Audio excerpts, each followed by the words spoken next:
42info.fr, le témoignage de Jérôme Robin. Il est conducteur à la Stas depuis de très longues années. Il est élu CGT Stas. Bonjour Jérôme. On a vu des agressions dans les transports en commun de la métropole stéphanoise. Dernièrement, 2 chauffeurs de bus ont été agressés. Quel est votre sentiment sur ces insécurités ? Pour nous, ces violences sont inacceptables. D'ailleurs, il n'existe pas de degré d'acceptabilité quand il s'agit de violences commises à l'encontre des agents de la Stas. Pour nous, une seule agression, c'est déjà une de trop. Que fait la Stas pour vous, pour protéger ces chauffeurs aujourd'hui ?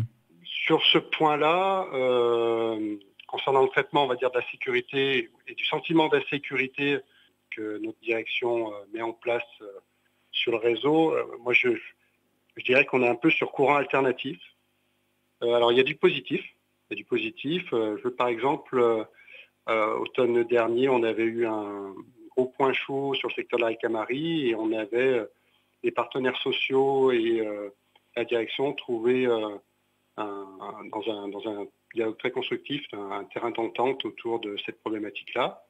Ça avait été très positif. Et d'un autre côté, depuis plus d'1 an, on fait le constat que des postes au service prévention ainsi que des postes d'agents de maîtrise terrain ne sont pas remplacés suite à des départs à la retraite. Donc, ça impacte négativement la présence terrain.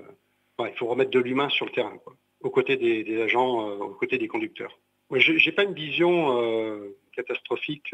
Moi, j'ai plutôt une vision très positive de mon métier, de mon ambiance de travail. Moi, je crois vraiment à notre capacité de résilience face à ces violences et à notre capacité à fournir un service public de qualité. Moi, ce que je note de positif, malgré ces agressions, c'est que les agresseurs ont été arrêtés. Et ça, c'est quand même un point très, très important pour se reconstruire quand on est victime d'une agression.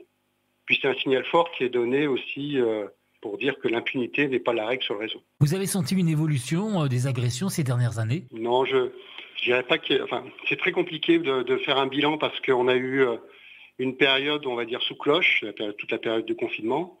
Ça a joué peut-être ? 2020, voilà, peut-être qu'il y a... Mais dire qu'il y a plus d'incivilité, moins d'incivilité, je crois pas. Je crois qu'on est plutôt constant. Les agressions, c'est pas la règle absolue, mais c'est plutôt ce qui peut pourrir l'ambiance, c'est plutôt le sentiment d'insécurité et les incivilités du quotidien.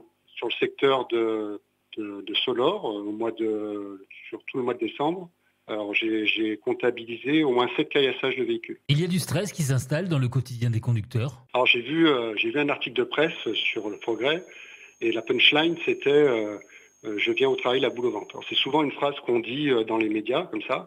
Alors j'aurais une analyse un peu plus avec un peu plus de recul du haut de mes 20 années de métier. Moi j'ai vu un basculement dans la charge de travail. Avant, on avait un métier qui était très physique. C'était une charge de travail physique parce que nos véhicules n'avaient pas de direction assistée.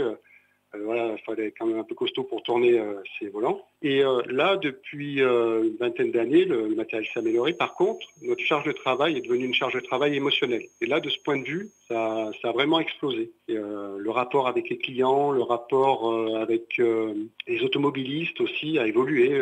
On attend plus de nous, mais aussi en contrepartie, on attend aussi plus de respect.